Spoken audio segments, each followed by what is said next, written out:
Today's book is hella weird.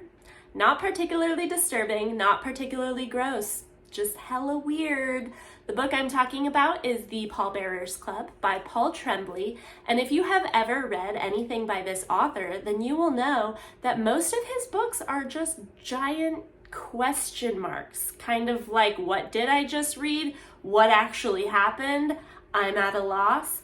If you like your books tied up with a nice little tight, organized bow ending, that's not this, that's not most of his books. And honestly, this kind of felt like a choose your own adventure type ending, because you read the end and you're like, I guess I get to decide what that actually means and how this actually ends. Hello, welcome to my channel, Dirty Little Literate. I'm Leah, and I like to talk about books that make me uncomfortable or are awkward, gross, disturbing. This book truly is just so very weird, and I'm almost a little unsure of how I'm even going to describe it to you, because as I'm reading it, there were multiple pages I just had to read multiple times to decide if I'm even interpreting what is happening correctly. But let's just go ahead and jump into it. So the format of this book is quite interesting. It is meant to be read as a manuscript for a memoir written by our main character, Art. And in this manuscript, there are comments in the margins and multiple pages of feedback on the manuscript written by one of the other characters of the book. Now, this manuscript was written over the course of 7 years, so this is an ongoing project for Art. And it starts us off in 1988 when Art is in his heyday. He's a teenage lad of 17, and actually this is not his heyday at all, because Art is hella awkward, painfully awkward.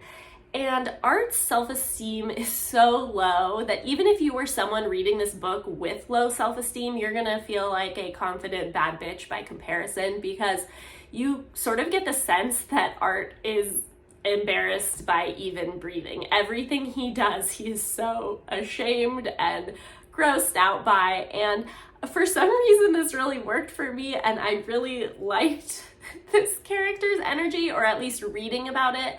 I think because so much of the time in our books and shows, the characters are hot shit, and characters that remind you of people that were super awkward and uncomfortable in high school, they don't usually get the limelight for very long. You get that like 30-second scene of them getting bullied.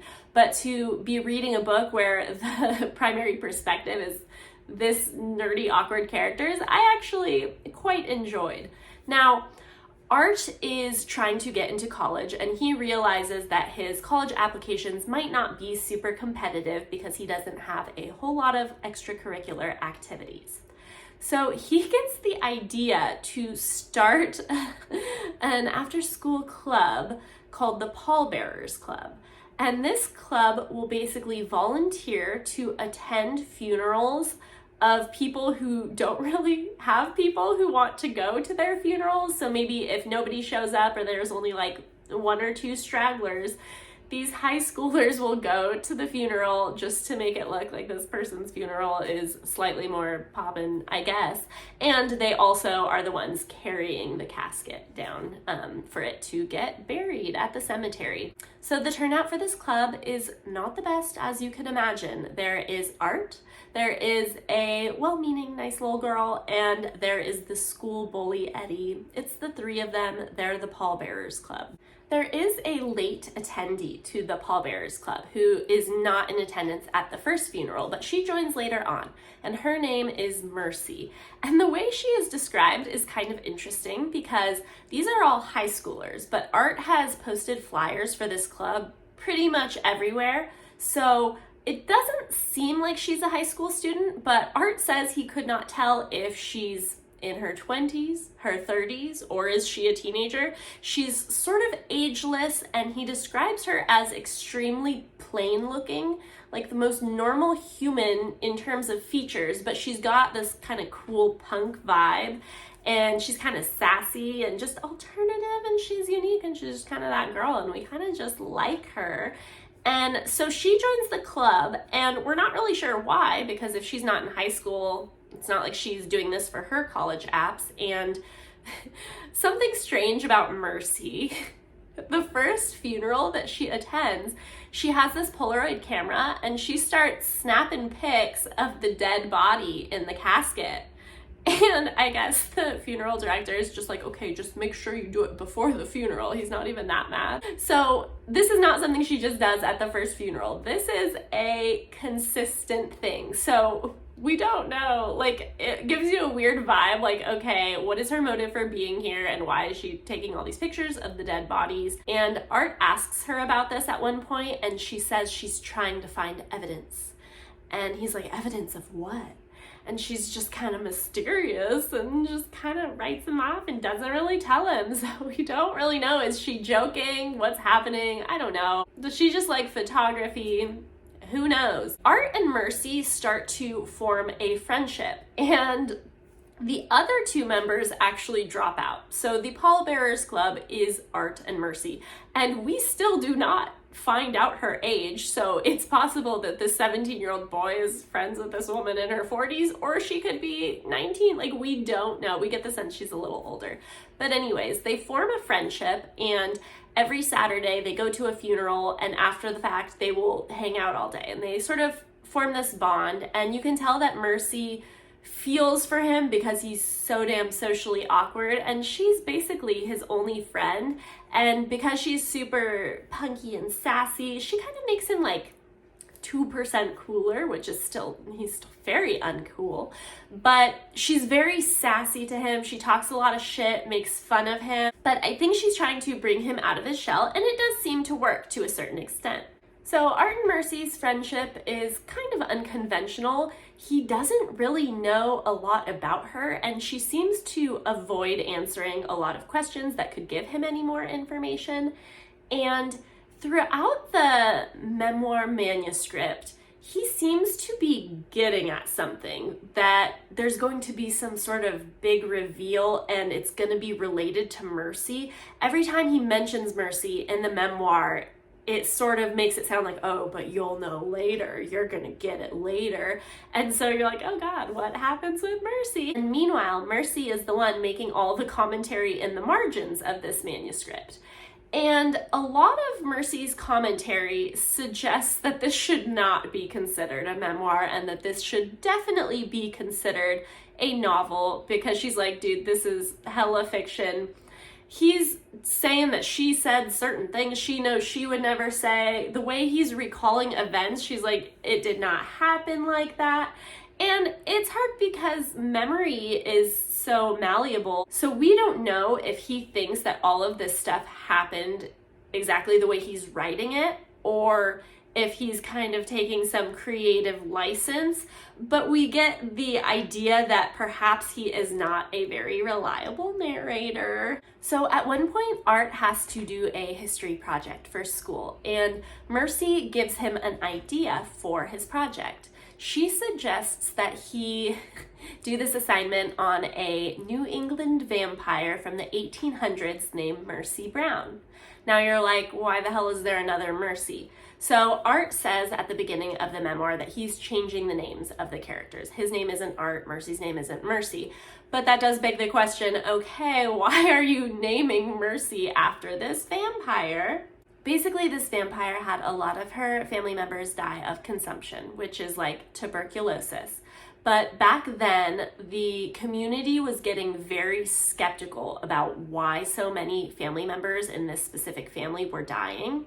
And Mercy herself dies of consumption, but the community thinks that of the one or two men remaining in the family, because they're starting to get sick, they're like, oh, one of the women in the family who's deceased must be a vampire and must be sucking out the life force of these men from beyond the grave, which, okay, that's, 1800s. And in order to prove this, they have Mercy Brown's body exhumed, and when they do, they see that her corpse is upside down, and somehow they take this to mean like, damn, vampire knew it. And so it's just it's just a whole thing. She's a vampire. Okay, fine. And so Mercy's suggesting to Art that he do his project on Mercy Brown. It's not necessarily like, oh, she was clearly a vampire. It's just, oh, these people thought she was a vampire. So for this project, Art interviews Mercy as if she is Mercy Brown, the vampire. And it seems that this plants a bit of a seed in Art's brain about a connection with this present day Mercy having something to do with vampires. And at one point, Mercy opens up to Art a little bit about her photography, particularly the photos of the dead bodies that she's been taking. And she shows him one photo in particular. And in the photo, above one of the dead bodies, there is what looks like a blue floating orb. And Art's thinking like, oh, is that your thumbprint from like when you were developing the photos? Did you accidentally touch the photo while it was still developing? And she says she did not. And she's saying that apparently a lot of people have said that you can see blue floating orbs over the graves of vampires. So we're just really getting into vampires here. So upon showing Art this photo with the blue orb, she tells him, this is the proof that I was looking for. So what she was saying earlier, we're taking that to mean, okay, I guess that wasn't a joke. I guess she's joined this club because she believes in vampires and wants access to dead bodies to see if they are vampires based on blue floating orbs in the photographs, I suppose. And so she says this is why she joined the club, and she convinces Art to come with her to the cemetery one night in the middle of the night so that they can go to this woman's grave, this woman from the photo, now that she's been buried, and see if they take more pictures, if they will still see that blue orb. So they go to the cemetery and they break in, but they actually get caught. So they're not actually able to go and try this out and take pictures. But after this happens, Mercy gets really high. She's smoking weed and she's just super blazed, and she tells Art that she can't drive home, and I don't even think he knows how to drive, but she tells him he's gonna need to drive.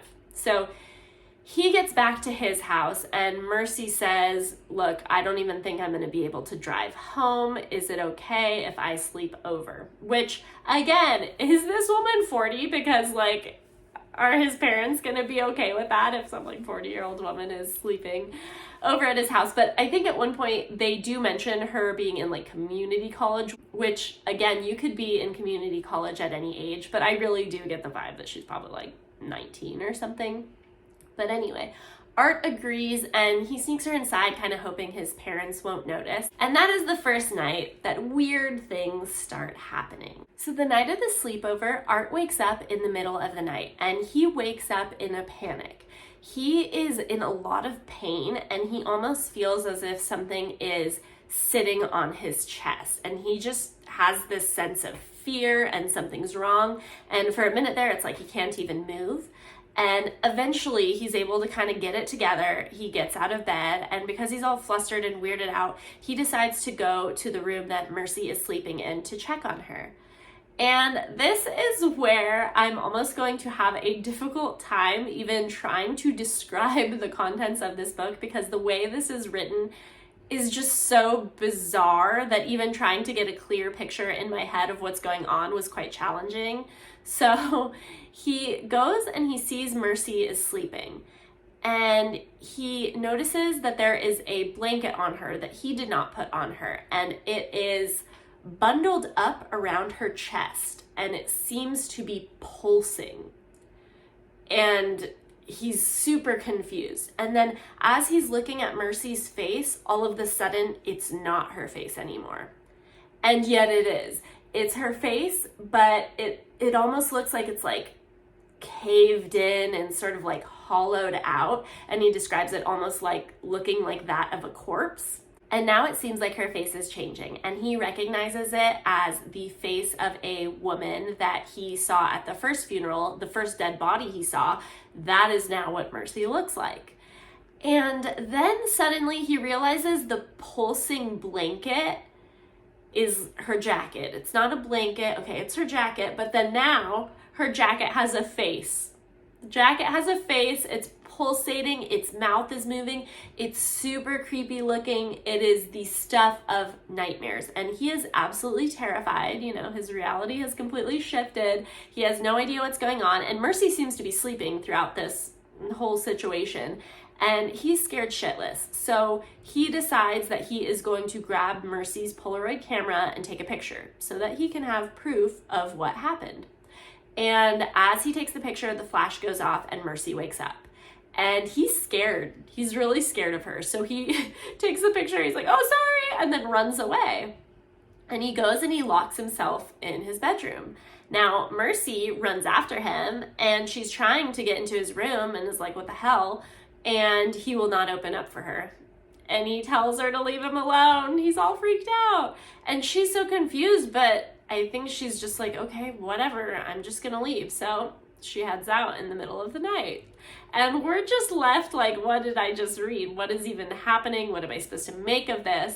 And just you wait, because it's gonna continue to be weird, but I guess kind of sort of hopefully maybe we'll get some sort of, no, we're not gonna get answers per se. We're gonna be given some more information, and then we will do with that information as we please. So at this point in the book, we get a few pages of Mercy's feedback on Art's memoir. And she's saying, dude, I thought you definitely knew I was joking when I said that orb in the photo wasn't my thumbprint, because it definitely was my thumbprint. I was just making some shit up about vampires. I thought you knew I was joking.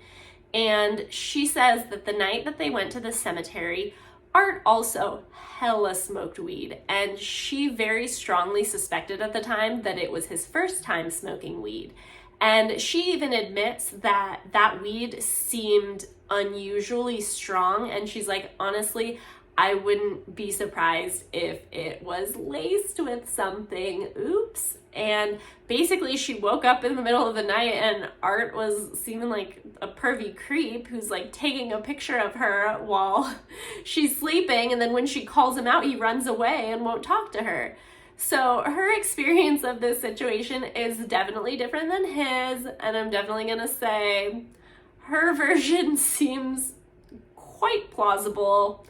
His does not. So I'm already kind of veering towards like, Art doesn't quite have his shit together. So I'm gonna go with Mercy's side for now. So after this instance, Art and Mercy actually stop talking, which is kind of sad, but understandable, at least. Definitely on her part. I think he needs to figure his shit out. One thing that's worth mentioning is one big plot point within the book is that Art has scoliosis, and as they're looking more into this condition he has, they also find out he has something, I believe it's called Marfan syndrome, but he has issues with his heart. He has a whole lot of stuff going on. For his scoliosis, he'd been wearing this really kind of uncomfortable back brace, and at a certain point he actually needs to have spinal surgery because his spine is curving so crazy. And this surgery is a really intense one that's going to require a very intense recovery period. So shortly after graduating high school, Art has this surgery, and during the recovery period, he is not doing well. He doesn't want to eat. He doesn't like to move. He's losing a ton of weight, and he was already like a twig to begin with. So he's not looking like the picture of vitality. And he's on some pretty heavy painkillers during this time. And as he's recovering, there are multiple instances in which he thinks he's hearing noises in his basement. And so you think, okay, he's on these painkillers, he's not doing well, maybe he's losing his shit a little bit. However, we find out he's not fully losing his shit, because apparently Mercy has been breaking into his basement and hanging out in his basement.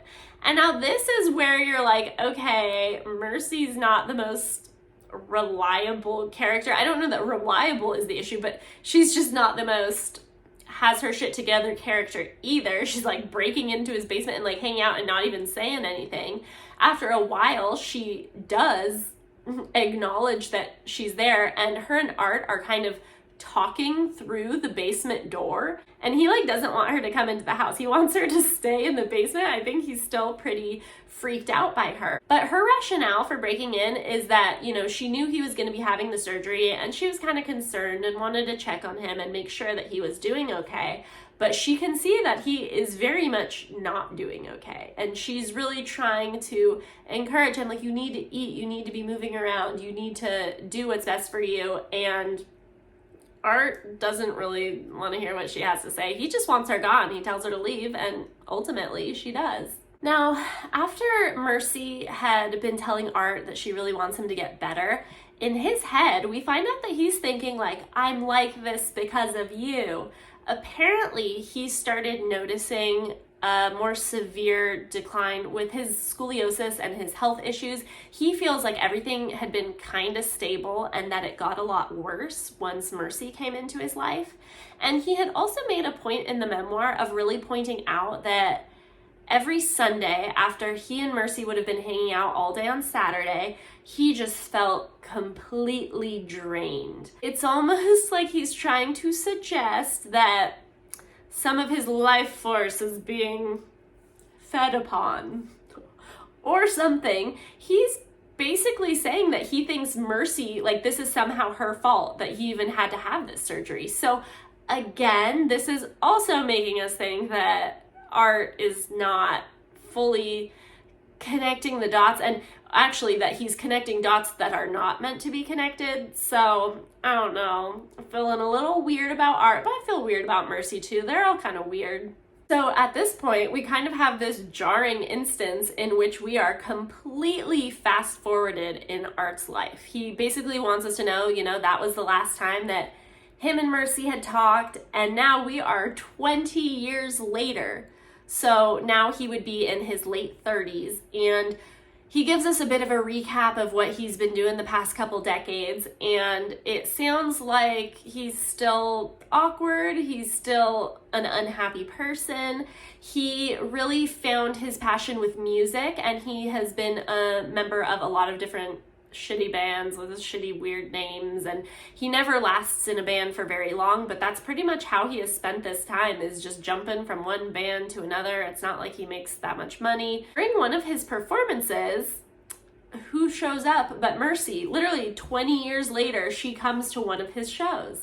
Obviously, it's been 20 years, so I don't think he's just right off the bat like, oh, leave me alone, I'm scared of you. I think he's trying to feel out the situation. And so they start catching up and just going over everything that's happened in the past 20 years. And I just feel really compelled to share this anecdote, even though it's totally not important to the story, but just so you kind of get more of a vibe of like who Art is and what this book is like. So he's recounting stories from his love life. And I will say he's drinking as he's recounting these stories. So he's definitely a little bit more open than he probably normally would be. But he's sharing with Mercy this specific instance when he was hooking up with this woman from one of his bands. And while they were making out, she went to go and basically like pinch his nipple under his shirt. Like, she's thinking that he's all into that, which maybe he would be, but this woman is not aware that he has some very severe crazy chest acne. And so she is not tweaking his nipple. She is like fiddling with a giant zit that is like adjacent to his nipple, and he's in a lot of pain, but he doesn't feel like he can verbalize like, hey, sorry, that's a zit and not my nipple, which, to be fair, yeah, I wouldn't know what to say either. But anyway, so he's just in pain, and she's taking his like twitches to be like, oh, he loves this. So she's going even harder, and eventually, despite the fact that he doesn't say anything, she catches on and realizes that that is not his nipple, but now they are both so committed to the farce and can't acknowledge what has happened. And then they like never talk again after that. So just to illustrate, Art is awkward, Art's uncomfortable, he's unhappy, things are not going his way. This specific little instance is just representative of how everything seems to go for him, and I would not feel fulfilled if I didn't share a single gross anecdote from the story. And honestly, I really don't think this book is gross. That's like the one like gross instance. Moving on to important parts of this story. So after they've been catching up for a while, Mercy invites Art back to her place, and he agrees. And while they're there, they end up getting drunk together, and she asks him at one point, "Oh, can you tell what's weird about my house?" And he can't quite figure it out, but eventually she points out to him, she has this dresser that appears to be levitating off of the ground. And he's weirded out, but she's like, "Oh yeah, it came with the house. The previous owners had screwed it into the wall, but it basically looks like it's levitating." And so he's like, "Okay, interesting." But that night when he goes to sleep, he has difficulty sleeping, and he keeps thinking about the dresser, and he feels compelled to get up, and he starts putting his arms behind the dresser and trying to get in there to see where it's connected to the wall, because I guess in his mind he's like, "Oh, I think it really is levitating," and he cannot find anything. And then his arm gets stuck, and he seems to think that the dresser is almost kind of attacking him a little bit, like it trapped him on purpose maybe, and then eventually spits him out, but he was really freaking out about this.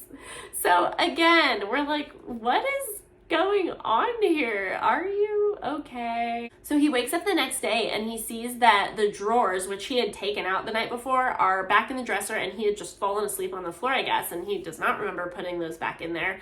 So he's pretty weirded out.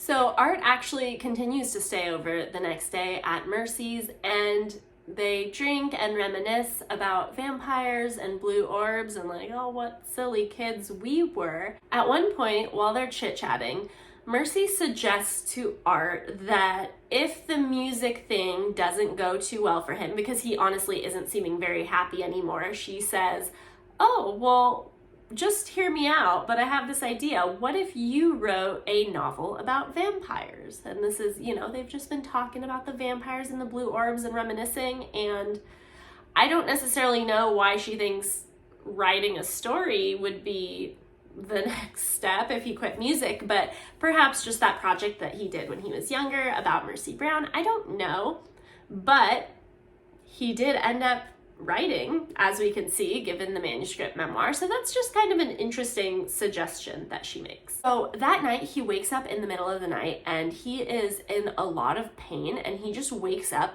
very fearful. He feels like something's wrong, but he's not sure what. And he looks over and he sees that the levitating dresser is now on the ground, and that is so alarming to him. And he just wants to get out of there. He's just like, I don't understand what's going on. This is freaking me out. But as he gets up, all of the furniture starts levitating. Okay, what is going on with this book? I don't know. Or what's going on with Art? I don't know. So all of the furniture is levitating, and he definitely feels like it is time to go. So as Art is running to leave in the middle of the night, Art's jacket and Mercy's jacket, the jackets attack him. So if you'll remember back when they were younger, that first night when things got weird, it was Mercy's jacket on her chest that had a face and looked like it was pulsating on her, almost like a heart. So now both jackets have faces, and they are trying to attack him and wrap around his limbs, and he is freaking the F out. Ultimately though, he is able to escape the vampire-esque jackets. So Art and Mercy stop talking again after this whole ordeal, and we definitely understand that Art is not a reliable person. He's getting kicked out of a lot of the bands that he's in because he's constantly drinking, he'll oversleep, he'll miss practice, and I think he's still kind of continuing to pop his pain pills. And because he's kicked out of his most recent band, he really has no money. He doesn't have anywhere to go. So he ends up moving back in with his mom. And I think at this point he's nearly 40. And so that's very hard for him. But he ends up living with his mom for a while. And it turns out that his mom actually has cancer. And so living with her is probably the best thing at this point. So over the course of years, he's been continuing to write this manuscript. And at a certain point, it gets to where he is now at present day.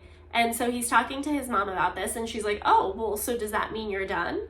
And he says, no, I definitely think that there's still something else to come, but we don't know what that is. So that very night, as has happened before, Art wakes up in the middle of the night and he is terrified, he's in pain, something just feels off. And he has this weird thought to himself, like, Mercy's in the basement, which, like, what? I don't know. And there's no reason he should think that. It's not like he heard a noise from the basement. That's just something like a weird knee-jerk reaction. But he decides he needs to go and check on his mom. And he sees that there's like a weird blue blob sitting on her chest. And it looks like, I don't know, is it feeding off of her? It looks like a jacket, because jackets are very scary in this story. And the jacket has a face, but this time he recognizes the face and he's like, that is definitely my face. My face is on the jacket that's sucking the life out of my mom's heart. And he decides not to take any action. Instead, he decides to go and lay down. And then we see the jacket comes over to him, goes on his chest, and sort of starts beating with his heart. And I don't want to say that he's necessarily at peace, but it seems like he's sort of not in a horrible place like you would expect. We're almost getting the vibe that, like, okay, the jacket was feeding off of his mom, and now it's like giving the life force to him? ? We find out after this that Art's mom has died. And so he is completely convinced that the entire time that he's been living with her, he has been unknowingly sucking out her life force, and he is the monster. He is the vampire. Mic drop, I guess. I don't know. So he decides after this that he wants to reconnect with Mercy. So he seeks her out. She comes over. She's very sorry about his mom, even though he's kind of like, it's your fault, because I guess everything is Mercy's fault because she's a vampire. Not quite clear. Anyways, once Mercy is over, Art actually tries to get her to go down into the basement with him, and at first we're kind of unclear what's going on.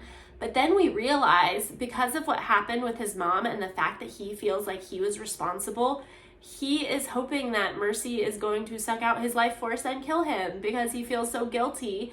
And one of the things that's touched on in the book is that with these vampires, a lot of the time, they're just wondering, like, do they even have a choice? It seems like they would have preferred to probably not suck the life out of people they love. Wouldn't they rather do that to people they don't care about? So maybe they don't even have a choice, and how sad is that? And so I think he's like, oh, well, if I don't have a choice and it's gonna hurt the people I love, just kill me.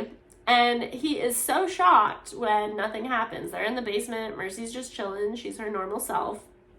And they go back upstairs and they're chit-chatting, and in a weird turn of events, Mercy actually asks if she can move in for a while and stay with him in one of the spare rooms. And he agrees, even though, like, he's scared of her, he wants to die. So he's like, oh, well, that seems like a pretty surefire way to make that happen. So he agrees. And yet, weeks go by and nothing happens. And he's starting to get, like, frustrated, like, what the hell? Like, he's ready to die. And we see that his mental state is not good.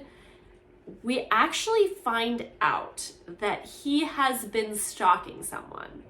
And this someone is a man named Eddie, who was actually his high school bully, who was actually one of the first members of the Pallbearers Club, who always used to give Art a ton of shit. And I guess now he's a super successful, wealthy businessman, and Art has been, like, driving to his house and just sitting outside in his car looking at Eddie's house. And so he's being weird, and we're like, what is happening? What are all these things? Where are we going with all of this? As I'm reading the book, I'm still engaged despite the weirdness. I want you to know that even though all of this sounds just kind of like hogwash, the book is a good book. I just want to throw that reminder in here really quick, okay? So with Art being all over the place, he's fed up, and eventually he can't take it anymore, and he just, I guess, needs Mercy to kill him. I don't know. And so one day he tells her, I know who you are and I know what you've done. And she's like, huh? And in order to illustrate his point, he grabs his jacket and he grabs her jacket, and he makes the jackets like fight each other. Like, they're not really fighting each other. He's just holding them, and he's actually giving them voices. And like, his jacket is saying to Mercy's jacket, like, I know you're a vampire. And she's like, what? You're cuckoo. And then he's just like making them have this crazy scuffle. And she's like, okay, can you elaborate a little bit more, please? And at this point, he tells her everything. He basically relays all the experiences that he's had around her from his perspective, which is very different from her perspective. And he's really hoping that she's gonna finally realize, like, he knows, he sees her. And she's basically like, dude, you know, you have a pretty serious dependence on alcohol and painkillers. And she's basically able to recount all of these instances that he thinks are proof that she's a vampire as, you know, these instances where he very clearly didn't have his shit together, was drunk, on pills, etc., etc. So this conversation does not go the way that he was hoping. So he decides to leave, and he's not in a good place. So where does he go? He goes to Eddie's house, which we already know there's no way anything good is going to come of this. But he goes to Eddie's house and he actually breaks in. And again, this is kind of weird and challenging to describe because the way it's written is honestly confusing. But basically, he's in the garage, but then simultaneously describing that part of him is sort of dissociated and has gone to Eddie's room. And that part of him is sitting on Eddie's chest and like sucking the life force out of him. And it's just a weird scene. And basically, I think the fact that Mercy is not killing him, he's basically deciding, well, I gotta suck the life force out of someone. Well, I'm going to do it to someone that I don't like. And there was kind of this whole philosophical debate the whole time of like, do vampires have the choice? And so he's being like, I've got the choice and I'm choosing Eddie because he's a dick. And so he's sucking Eddie's life force out, and basically at a certain point he hops off Eddie and kind of reunites with his other self in the garage. And he says in this memoir, because at this point he's writing this like, okay, this is present day now. Like, this is no longer something that happened in the past. This whole thing with Eddie, like, this is kind of the here and now. And he's saying, yep, this is where I'm choosing to end the memoir. Welcome to the Pallbearers Club. But don't worry, that is not how the book ends, because that's just obnoxious and annoying. So let's keep on going. So after the manuscript is finished, we have multiple pages of notes from Mercy. And Mercy is saying to Art that she's trying to figure out everything that happened, but her understanding, she thinks that he wrote those final pages right before going to Eddie's house, or the other option being he did that at Eddie's, came home, wrote those pages, and then went back to Eddie's. And the reason she's saying that is because apparently Eddie's gardener found Art's body in Eddie's garage and he was deceased. It turns out that he had a ruptured aorta, and that was how he died in the garage. And additionally interesting is the fact that his talk screen was clean. So what are the chances of that? I don't know. The ruptured aorta of all times when he's in Eddie's garage and supposedly just was sucking life force. And, you know, what are we to do with all of that? So Mercy says that she kind of tried to convince Art's dad not to cremate him, because she's saying that if vampires are cremated, then they can't come back to be sucking life force out of others. So Art was buried. And she is saying how she drove to the cemetery where Art was buried. She dug up his body, but not just that, she dug it up in sort of this, how do I even say this? Not like a blobby way, but it's almost like her physical form, like she wasn't even in a human form. She's sort of foggy and blobby and sort of, Honestly, I can't even describe this. You may genuinely need to read the book in order to understand, but basically she digs up Art's body while not in human form. She reopens his chest, she removes his heart, she burns it, and with the ashes, she puts it in some wine and she drinks it. After this, she takes a picture of Art's grave and you can see a blue orb in the photo. And the very last sentence of Mercy's notes say, "For you, Art, I will be the monster you wanted and needed me to be." And that's where it ends. And okay, there's so much unpacking to do with this, and there's so much lost in this review that I can't touch on because I'd basically be retelling every component of the book. But Mercy's notes add so much to it because there's so much that I read that I just sort of took at face value.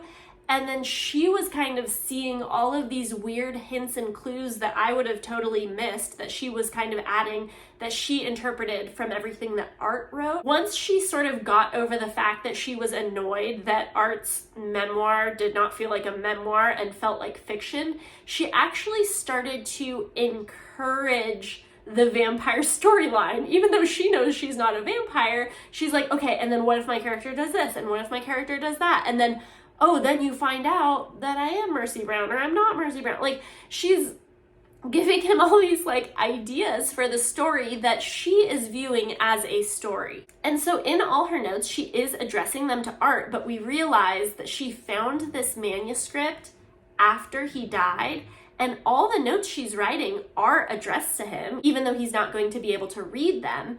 And she also says that she is going to have this book published with herself as a co-author. All of that to say, I don't think we can take her last little bit for face value, because she's saying that she's being the monster that he wanted her to be. And for the sake of this book, that not only had she encouraged him to write, but has been giving him ideas and inspiration for this whole time, I think she's like, okay, I'll do this. This is what he believed. This is what he wanted. So I'm going to go along with the story. I don't think she dug his body up and ate the ashes and whatnot. And yet, we can't say that that didn't happen either. So yeah, this is the pick your own ending. Is she truly a vampire and what she's saying is factual? Is she not a vampire? Or is she just trying to go along with what he was thinking and he was wanting? Or is she just like trying to be in the spotlight and be a co-author of a book?